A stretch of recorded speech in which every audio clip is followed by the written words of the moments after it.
ఆహా! ఈ లొకేషన్ మాత్రం మామూలుగా లేదు. హలో ఫ్రెండ్స్, వెల్కమ్ టు మన ఛానల్. ఈరోజు మన భూమికి వర్క్ ఏం లేదన్నమాట. కాబట్టి మనోళ్ళు కొంచెం గ్రీజ్ అవన్నీ కొట్టుకుంటున్నారు.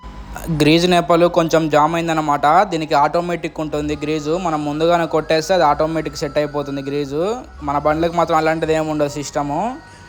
ఇది చూడండి, మొత్తం యాసిడ్తో నీట్గా క్లీన్ చేసేస్తున్నారు. క్లీన్ చేసేసుకొని డీజిల్ పూస్తున్నారు. చూడండి, లొకేషన్ మామూలుగా ఉండదు. జస్ట్ ఇందాకనే వానబడిపోయింది. మాకెళ్ళి లొకేషన్ మాత్రం సూపర్గా ఉంటుంది. అది గ్రీజ్ నేపాలు బాగా జామ్ అయితే దాన్ని డీజిల్లో కడగమనేసి చెప్పాను. మనోడు అదే చూస్తున్నాడు. చూడండి, ఈ వెహికల్ వచ్చేసి 3 crores ఉంటుందంట. అంటే మనోడు చెప్పిండు, నేను నమ్మలేదు. ఒకసారి నేను గూగుల్లో సెర్చ్ చేస్తే మామూలుగా లేదు. అసలు ఈ రేట్ ఎక్కువ అన్నమాట. ఇది బాగా ఎక్స్పెన్సివ్. దీనికి రిపేర్ వచ్చినా మామూలుగా ఉండదు. దీనికి ఆపరేటర్కి శాలరీ కూడా ఎక్కువనే ఉంటుంది. చూడండి, మొత్తం డెస్కులన్నీ మంచిగా యాసిడ్తో క్లీన్ చేసి పెట్టుకున్నాడు. మనోడు పక్కన కండ వేసుకున్న ఆయన పంప్ ఆపరేటరు. చూడండి, ఇప్పుడు గ్రీజు క్లీన్ చేశారనమాట. చూస్తున్నాడు అది వస్తుందో రావట్లేదు అనేసి. కాకపోతే బాగా పల్చగా వస్తున్నది అనమాట. అలా రాకూడదు అసలుకి.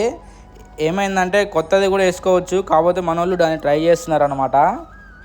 ఇప్పుడు చూడండి, దాన్ని డీజిల్లో కడిగేస్తున్నాడు. అది చూడండి, చెత్త ఎంత పట్టిందో.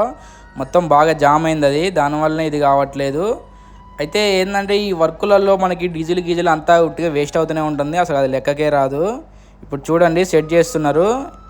ఈ డీజిల్ ట్యాంక్ వచ్చేసి ఇవన్నీ లివర్లు అండి. మొత్తం 4 లివర్లు ఉంటాయి. ఇటు సైడ్ ఇది వాటర్ లెవెల్. ఇప్పుడు ఇక్కడ నుంచి ఏమవుతుందంటే వాటర్ లెవెల్ మనము అన్లోడ్ చేసింగ్ అనేటప్పుడు లెవెల్గా ఉండాలి. ఓకే ఫ్రెండ్స్, మళ్ళీ కలుద్దాం.